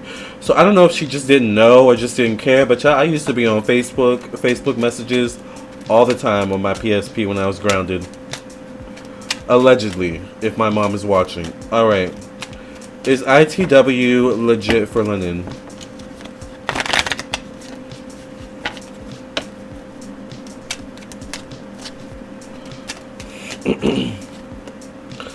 I get the Two of Pentacles, so there could be some trepidation going into it, to be honest. I get the Six of Cups. It could be good for establishing relationships in some way. Okay, we got too many cards there, so let's just go with one. One card, Spirit. I get the Sun card, so I feel like, yes, this is like legit. It's something you should pursue or consider pursuing. I get the Star card, so it could be that this is something that has been aligned for you as well. Thank you, Journey, for your donation. And I get the Chariot. All cards point to yes, you should go for it. Alright. I think Loren, after Lennon is Loren, and then we'll do Sonia, and then we'll get to the Super Chats.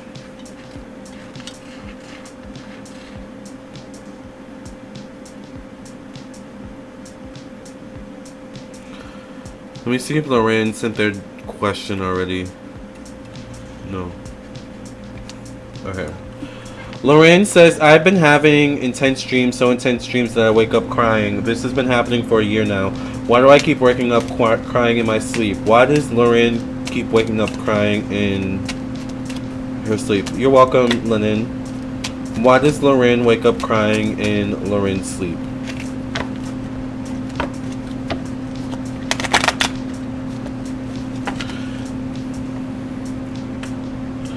Okay, we'll take that card.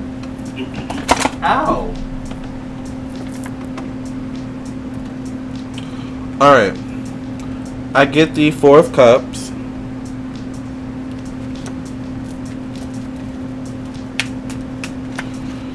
I get the Six of Wands.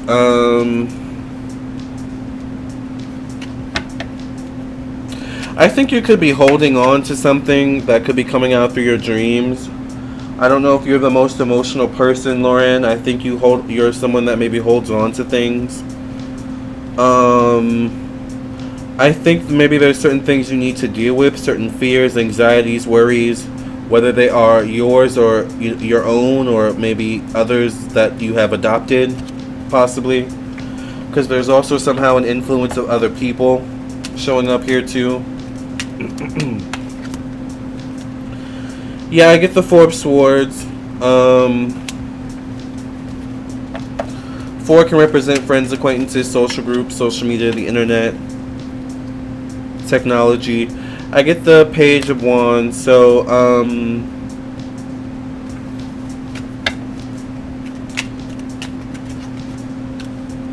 yeah, I feel like there's like an emotional aspect here. Something you're keeping held in. That I think if you do something about it in the physical realm, you can stop these dreams or the intensity of them or the frequency of them. Maybe instead of for an entire year, they happen every 10 years or so. It's like that kind of thing.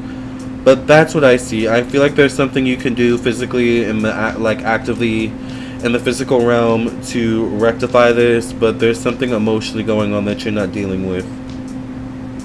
And there could be an influence of other people somehow that you need to pay attention to, the people around you.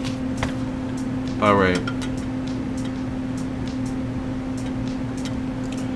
So, I hope that gave you clarity and insight. Let's get to Sindula's question.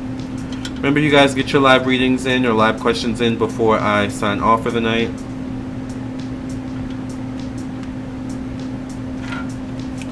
You're welcome, Lorraine. So, Sonia wants to know, how does AJ feel about me? How does AJ feel about Sonia?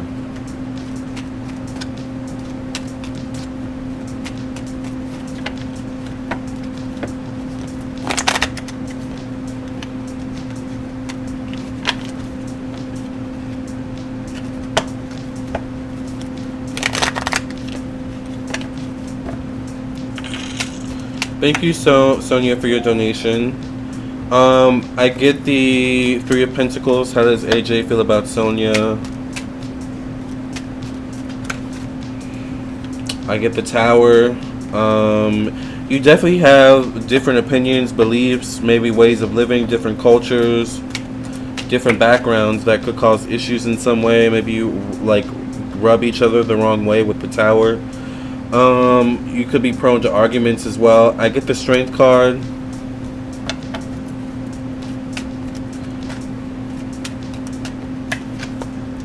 I get the Hierophant.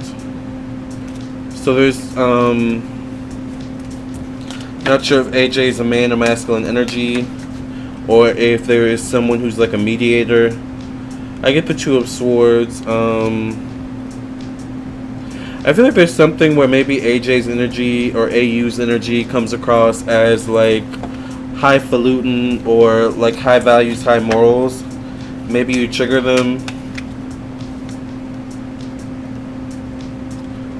Yeah, I get the Four of Cups, so I'm not sure what your connection to this person is, but it feels like maybe you have to work together, but you don't really like each other, or like you don't always get along. That's what I see. Alright. Feels like they're just going along to get along.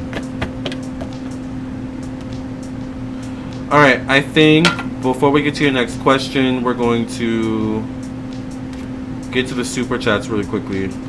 A woman, a friend of me. Oh, okay. That makes sense.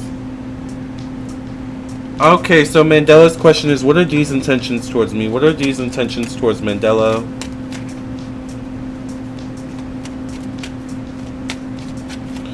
Make sure you guys like the video. For those of you that are still here, what are these intentions towards Mandela? I hope you all had a good weekend. My weekend was very relaxing. I relaxed all weekend.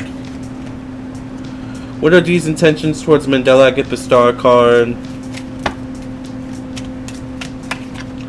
I get the Ace of Swords, so this could be a strong connection. They may want to learn more about you. You could have conversations moving forward. A meeting of the minds. The Star card is being at the right place at the right time. Or definitely this person having their eye on you. I get the Ace or the Five of Cups, so there could be some awkwardness in communication between the two of you. Possibly. There also could be an emotional disconnect in some way as well. Alright. So I think there's good in this relationship, but there's definitely a possible disconnect. Yeah, and I get the Three of Wands. So I feel like they like you, or they want to get to know you more. They definitely want to conversate with the Ace of Swords and the Star card coming up. But through clarity or conversation, it could bring out something where you don't necessarily agree on or mesh well on in some way. Alright? At least initially. So that's what I see about that, Mandela. Journey, let's get to your question. Yes, rekindling of an old friendship. Oh, got it. Yeah. So Journey says, can I trust Kay as a friend? Like, does she have pure intentions? Can Journey trust Kay as a friend? Does Kay have pure intentions towards Journey? You're welcome, Mandela.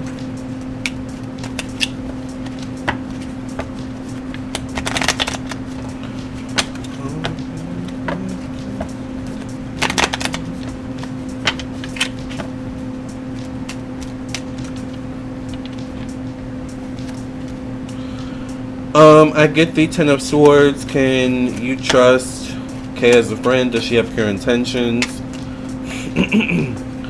I get the Sun card. So the Ten of Swords and the Sun card. Interesting. I get the Seven of Swords. So I don't feel like you can fully trust this person. I feel like this person can be like maybe likes to compare themselves, compare their life, or something like that. They may be a person who could potentially hold you back if you're not careful. Alright, even with the Sun card coming up, like all the other cards I'm getting are not good cards. I mean, I get the Hierophant, so this could be an ancestor or something like that. Can you trust this friend? Does she have pure intentions?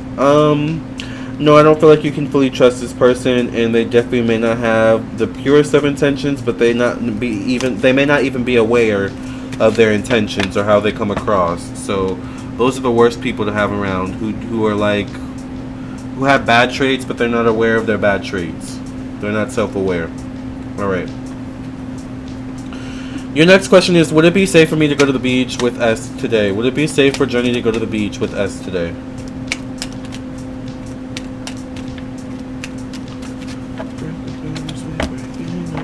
By the way, thank you to whoever complimented on my lashes earlier. I know Lennon did, and I think someone else. Speaking of Lennon, thank you for your donation. Would it be safe for Journey to go to the beach today with S?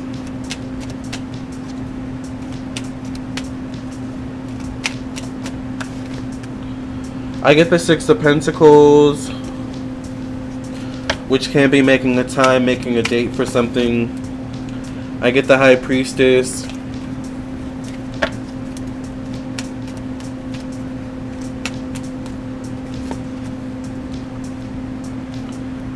I get the Page of Wands. Thank you, Mandela.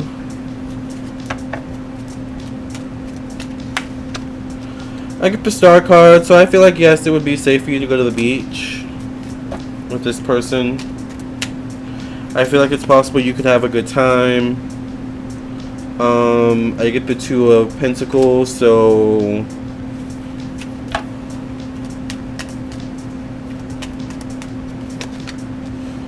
I don't know. I would like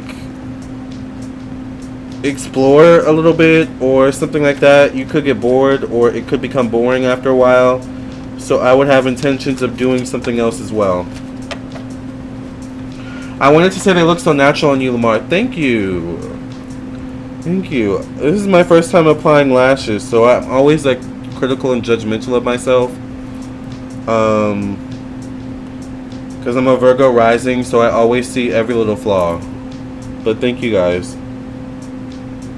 I like them a lot. I didn't think I was going to be a lashes person, but so many of you were like, you need lashes, you need lashes. I was like, fine, I'll try them, and I like them, so. Okay, that was Journey's question. We got through all the super chats, so let's, I hope that gave you clarity and insight, Journey. Let's get to Sonia's question, and then I think Lennon sent a question. Remember, you guys, we've been on for almost 2 hours. We've been on for an hour and 50 minutes, so get your last minute readings in. It is $5 for one question. I do prefer PayPal, Cash App, and Venmo, and I do also accept super chats. All right. Also, the information for PayPal, Cash App, and Venmo is also in the description box below. J. Manuel says, my mom found my jockstrap. I'm 31. Oh my god, that's really embarrassing. But I love jockstraps, actually. I didn't know you wore jockstraps, J. Manuel. That's kind of hot. Lennon says, your lashes may complement your eyes and make your eyes mesmerizing. Thank you, Lennon. Fonzie. Okay, why does Sonia keep dreaming about children I don't want? Ooh, child. Fonzie.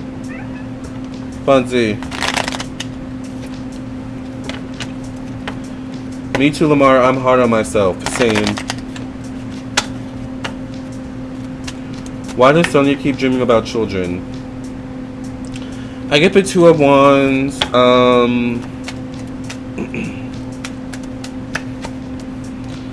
I get the Star card.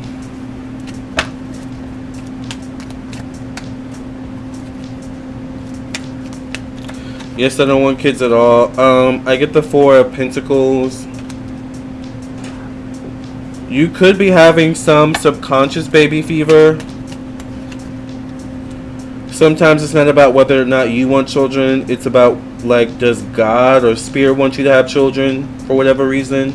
I get the King of Pentacles, so I'm not sure if you're in a relationship or what your situation is with that, but I feel like someone could come along who I won't say could change your mind, but could maybe make you see things differently. So this could be Spirit also subconsciously preparing you for something down the line, because I get two men showing up here. So this is also King of Wands and Aries, Sagittarius, Leo. So, oh, you're very single. Well, child,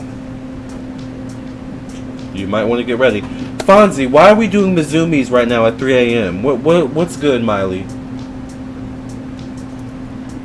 I don't even know where he went. Alright. Let's get to Lennon's question. So Lennon says, will I ever date a rapper? Interesting. Will Lennon ever date a rapper?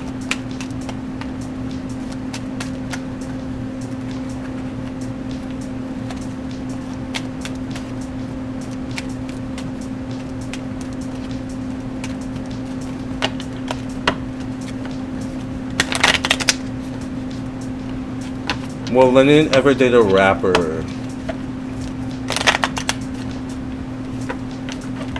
Thank you to whoever just donated. I get the Queen of Cups. I get the Nine of Wands.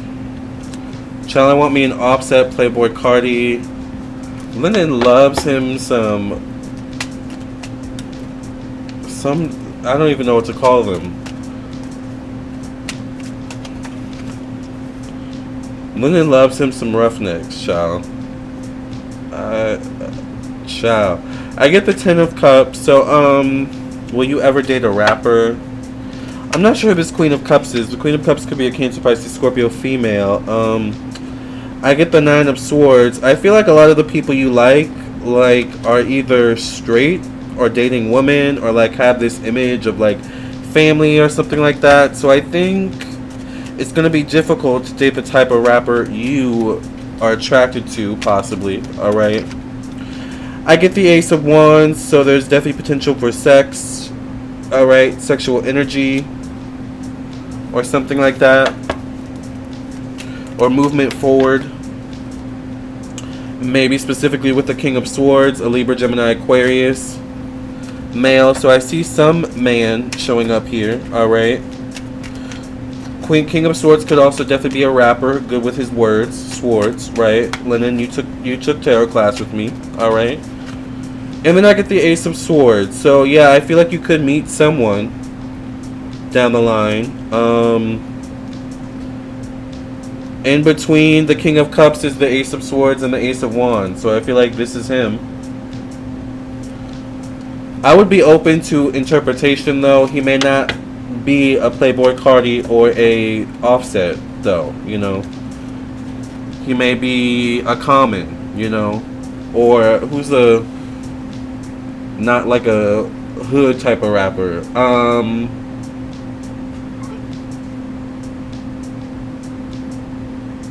A Pharrell maybe, you know. Lennon has an Offset poster in his room, child. I mean, I'm not, you know, a Lil Nas X. No, I don't think he'll be a Lil Nas X. I feel like he'll be more masculine. I feel like you like really masculine guys. So he'll be a bit more masculine than Lil Nas X. Even though Nas X is masculine. You know, he has his moments. Which we love. We love feminine and masculine nonetheless. But I do relate to you on liking a more masculine man. I kind of am the same way. Actually, I'm pretty much the same way, to be honest. He doesn't have to be super masculine, like, you know, macho. What do they call it in the Latin community? Is it macho, or what do they call it again? Macho. What do they call it? I love me some hood dudes. Yeah, I attract hood dudes. I'm not really a fan of hood dudes. They're not my favorite. But yeah, macho, yeah, like, you know, macho, muchacho, like that kind of thing. I just don't like it when it's toxic masculinity, right? Toxic masculinity is a turnoff, I think, for anyone. Man, woman, straight, gay, you know, whatever. Okay? Toxic masculinity is a problem that they're dealing with. So, I think we got through all the questions, right? Machista, yes.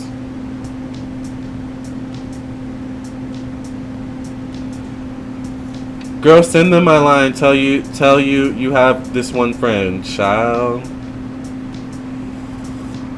Yeah.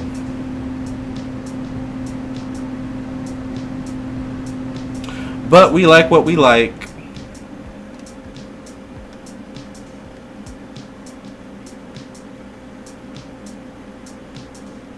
But yeah, I think you will meet someone. So guys, if you have a last minute question, remember it is $5 for one question. I do prefer PayPal, Cash App, and Venmo. I do also accept Super Chat as well. The information for PayPal, Cash App, and Venmo is in the description box below.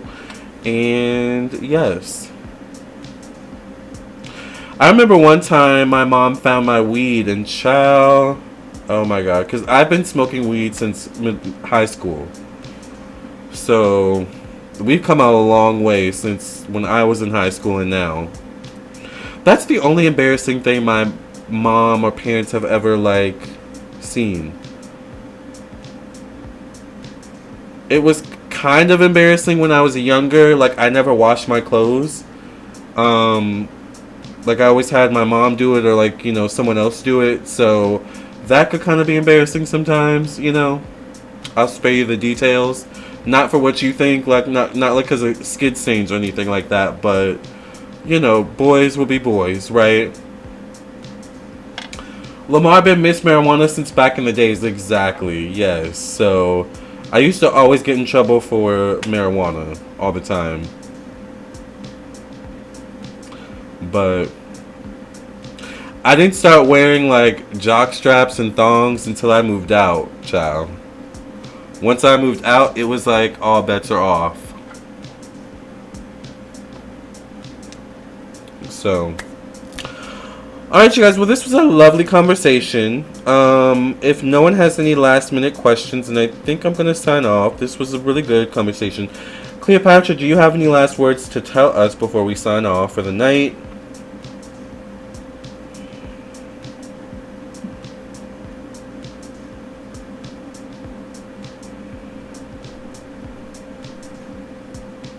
She says, oh, Dionysus, I didn't know where did you pay? She says,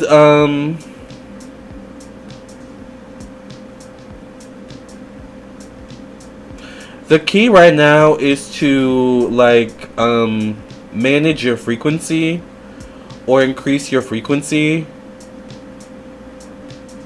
Get rid of any density, anything that makes you dense or weighs you down or makes you low vibrational. You need to get rid of that. Now is the time for high frequency, a high vibe, she says. The earth is going through a shift and a change, and only those with a high vibe or frequency will, I'll say it this way. Those who have a high vibe or a high frequency will have an easier time adjusting to the new earth that we're entering into, she says. So let's get to Dionysus' question, or...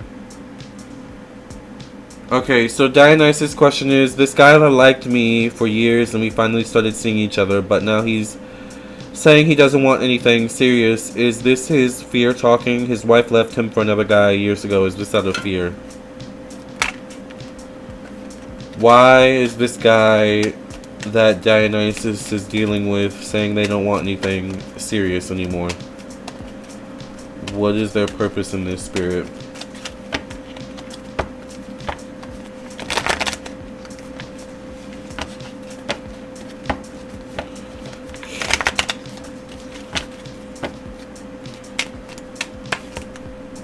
I get the Sun card. I get the Page of Wands. There could be an energy of moving too fast into something new. I get the Five of Swords. So he definitely may have had second thoughts in his mind. Or he may be too much in his mind at this time. I get the Three of Swords. There could be a fear of getting hurt again, or definitely some things he has not healed from. And I get the Eight of Cups. So I think he really like the purpose of this, like he wanted to slow down. Things were moving too fast, and yeah, I wouldn't push the issue with the Hangman coming up, because he may have cold feet. All right. So that's why I see he stopped moving forward. Nice lashes. Thank you, Janelli. Thank you so much. We're actually about to sign off. So does anyone have any last minute questions before I sign off? Yes, I just ended it 10 minutes ago. Ciao. You ended the whole relationship? Lord have mercy. Well, you gotta do what you gotta do. Alright, you guys. This has been a nice conversation. I'm gonna sign off. Alright. Thank you so much. It is currently 3:13 a.m. and I have to get ready for the gym and get ready to post 5 reasons why a Cancer is gonna ghost you. I have my notes for that here. Alright, you guys know I always have notes somewhere. Also, my camera just told me it's about to die. I can't believe my camera lasted 2 full hours. Wow. You did good, camera. Alright. Alright, you guys. I will see you in the next video. I'll see you in your own personal reading. Either way, I will see you soon. Love and light. God bless. Make sure you like the video. Make sure you keep in touch with me on all my social media pages. Instagram, Facebook, TikTok, Twitch, YouTube, Vimeo. I can't think of where else I'm at. Alright, I think that's all of them. Alright, you guys. Also visit my website. Yes, that's such a nice chat. Thank you, Lamarr and Queen Cleopatra. Of course, thank you, Cleopatra, for joining us. As always, it's always a lovely conversation. And we send Cleopatra with love and light. Alright, and we send you all back with love and light. Alright, and we'll see you back here tomorrow. for another chat again. Alright? Love you guys. I'll see you guys in the next video. I'll see you in your own personal reading. Either way, I will see you soon. And remember, if you want a reading, definitely text me, visit my website, or email me. Alright? Bye, guys. Have a good night. Or morning or evening or whenever.